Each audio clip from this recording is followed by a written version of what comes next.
Thomas Homebrew coming at you with a beer review, another fireside beer review. And today I've got Ribbon of Darkness. It's part of the 2021 Banished series from Crux Fermentation Chamber out of Bend, Oregon. This one is an Imperial Porter. Love that. I do love Imperial Porters. It's a little bit different kick than actually the Imperial Stouts. And this one was made with chocolate and midnight wheat. Now the midnight wheat adds a little softness compared to some of the other dark malts. And then it was aged for 6 months in Heaven Hill's bourbon barrels. And I know I've had a few things made in those barrels, aged in them. That's some good stuff. It's 11% ABV and 70 IBUs. It sounds wonderful to me, so let's get into it. All right, here we go with the pour. It is late on a Friday, let me tell you. It's 8:45, I just barely had dinner, was working late. It was definitely time for a beer. All right, well this is dark. I'm already smelling it though. It almost smells like there's a little bit of sour component. That's worrying me a bit. We'll see, but it's pretty far from my nose. It's just dark as can be. I mean, this is midnight dark, that's for sure. And it's got just a small ring of a head on there, if you can see. Let's go ahead and get the nose. Oh no, that's not a sourness. It's an interesting scent, but it's not sour. Yeah, you really do get that it's midnight wheat. You can really tell on the nose that there's wheat in this. You get some dark roast, you get a little bit of the chocolate on there.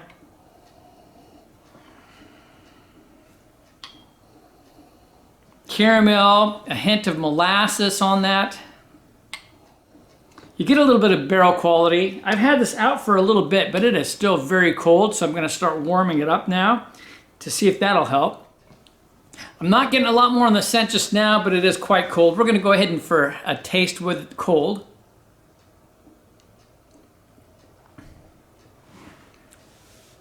Ooh, that's interesting. Yeah, it's a medium mouthfeel, only slightly coats the mouth, but it's dark. When I say dark malts, it really is that dark wheat. You can really tell there's quite a different taste. There might be something else in there for a little bit of roast quality, which would be typical of a porter, but you can tell it's a little different. It's a little softer. It's not quite as dark, and in some ways rich, as you might expect normally on a porter, especially Imperial Porter.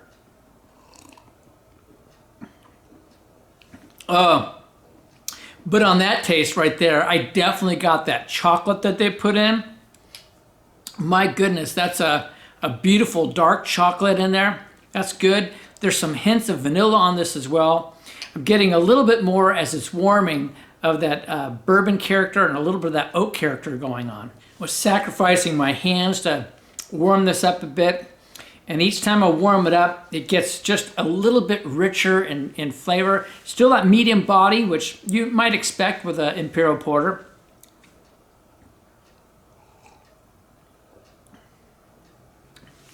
Now the Heaven Hill bourbon is starting to come through, let me tell you.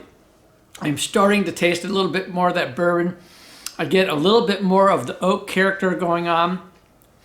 Just hints of some vanilla going on. But it really is a very, very dark roast, and it is a dark chocolate as well. So I've warmed it up a little bit more, and I'm definitely getting the Heaven Hill bourbon barrels. Get both the barrel quality as well as the bourbon in the nose. It's just a wonderful scent.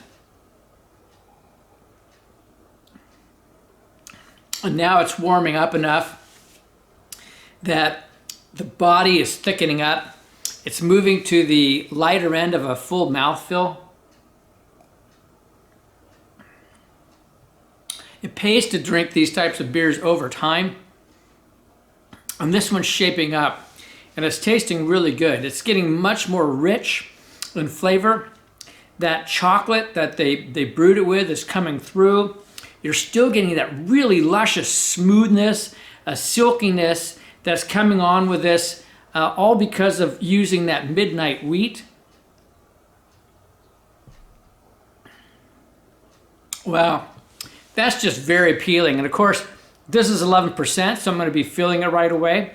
I've got Kaluma Barba is gone for the evening, actually for several days. It's Friday, December 17th. And she's up visiting one of the kids. I say kids, but they're in their 30s, up in Seattle. And so I'm gonna feel just fine and watch a movie after this.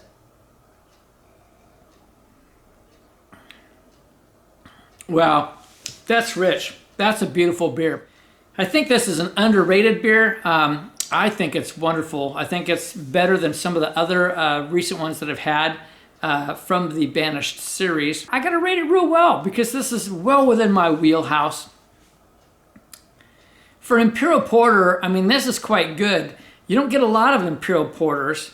And so I've got to rank this up there. It's a little rich. It's closer to a stout, but not quite. They still keep those deeper flavors without the extreme chocolates or other type qualities, you know, not the extreme caramels. It's that darker quality. So it falls within a porter category, which is perfect.